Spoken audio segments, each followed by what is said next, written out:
আসসালামু আলাইকুম দর্শক। গাজা এবং রাফার যুদ্ধ শেষ না হতেই ইসরায়েল এখন লেবাননে সর্বাত্মক যুদ্ধ চালানোর প্রস্তুতি নিচ্ছে এবং সেই লক্ষ্যে তারা ঘোষণাও দিয়েছে। এবার তাদের লক্ষ্য লেবাননে অবস্থিত যে হিজবুল্লাহ বাহিনী, সেই বাহিনীকে নিঃশেষ করা। এখানে খবরে বলা হচ্ছে গাজার পাশাপাশি এবার লেবাননে সর্বাত্মক যুদ্ধের জন্য প্রস্তুত রয়েছে ইসরায়েল। তেল আবিবের কর্মকর্তারা এই তথ্য জানিয়েছে খবর আল জাজিরার। গত ৮ মাস ধরে ইসরায়েল সীমান্তে স্বল্প পরিসরে হামলা চালিয়ে যাচ্ছে লেবাননের প্রতিরোধ যোদ্ধা হিজবুল্লাহ। এর ফলে ইসরায়েলের সঙ্গে হিজবুল্লাহর যুদ্ধ পরিস্থিতি সৃষ্টি হয়েছে। এ অবস্থায় যুক্তরাষ্ট্র নতুন করে সৃষ্ট এই উত্তেজনা নিয়ন্ত্রণের চেষ্টা করছে।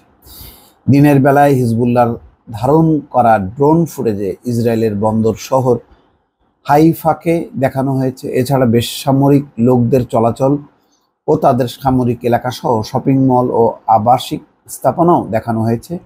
৯ মিনিটের ওই ভিডিওতে ইসরায়েলের অস্ত্র তৈরির কারখানা এবং ক্ষেপণাস্ত্র প্রতিরক্ষা সিস্টেমও ধারণ করা হয়েছে। এদিকে ওই ভিডিও প্রকাশের পর এক্স পোস্টে প্রতিক্রিয়া জানিয়েছে ইসরায়েলের পররাষ্ট্রমন্ত্রী ইসরায়েল কাটস। হিজবুল্লাহর প্রকাশিত ইসরায়েলের হাইফা বন্দরটি ভারত ও চীনের কোম্পানি দ্বারা পরিচালনা করা হয়। এক্স পোস্টে ইসরায়েল কাটস বলেন, আমরা হিজবুল্লাহ এবং লেবাননের বিরুদ্ধে সিদ্ধান্ত পরিবর্তনের খুবই কাছে। হিজবুল্লাহর বিরুদ্ধে সর্বাত্মক যুদ্ধের জন্য আমরা প্রস্তুত।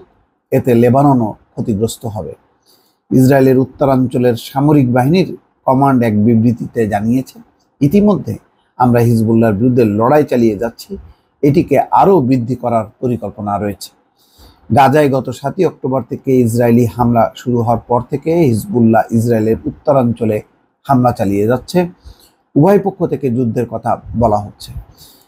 হিজবুল্লাহর প্রধান হাসান নাসরুল্লাহর বুধবার বিকেলে ভাষণ দেওয়ার কথা রয়েছে। যদিও এর আগে তিনি তার বক্তৃতায় বলেন, আমরা ইসরায়েলে হামলা তখনই বন্ধ করব যখন গাজায় ইসরায়েলের হামলা বন্ধ হবে। পরিষ্কার ঘোষণা, পাল্টাপাল্টি অবস্থান যে যদি ইসরায়েল হামলা বন্ধ করে গাজায়, তাহলে আমরাও বন্ধ করব। মানে হামাস হিজবুল্লাহ তারা যৌথভাবেই আসলে এই অভিযানটা দুই প্রান্ত থেকে চালাচ্ছে। কেননা কোনোভাবেই তো ইসরায়েলকে নিবৃত্ত করা যাচ্ছে না। ইসরায়েল গাজা ছেড়ে এখন রাফাতে হামলা চালাচ্ছে এবং প্রতিদিন, এমন কোনো দিন নেই যেদিন তারা গাজা অথবা রাফার কোনো না কোনো অঞ্চলে তারা হামলা করছে না, এমন কোনো দিন নেই। তো এবং এই হামলায় কারা মারা যাচ্ছে? হামলায় মারা যাচ্ছে নিরীহ সাধারণ মানুষ, যাদের বেশিরভাগই শিশু এবং নারী এবং বৃদ্ধ মানুষের সংখ্যা অসংখ্য। এত হতাহতের পরেও কোনো রকমভাবে ইসরায়েল ছাড় দিচ্ছে না। এমনকি মার্কিন যুক্তরাষ্ট্র যে একটা যুদ্ধবিরতির প্রস্তাব সামনে এনেছে, সেটা কার্যকর করার ব্যাপারেও ইসরায়েলের পক্ষ থেকে তেমন কোনো আগ্রহ উদ্দীপনা নেই। নেতানিয়াহু সরকার এই প্রস্তাব যদি কার্যকর করে, তাহলে সেই সরকারের পতন ঘটবে বলে নেতানিয়াহু নির্বিকার আছে। কেননা কট্টরপন্থী দুই নেতাকে সামাল দিতে নেতানিয়াহু ওই যুদ্ধবিরতির প্রস্তাব কোনোভাবেই কার্যকর করতে চান না।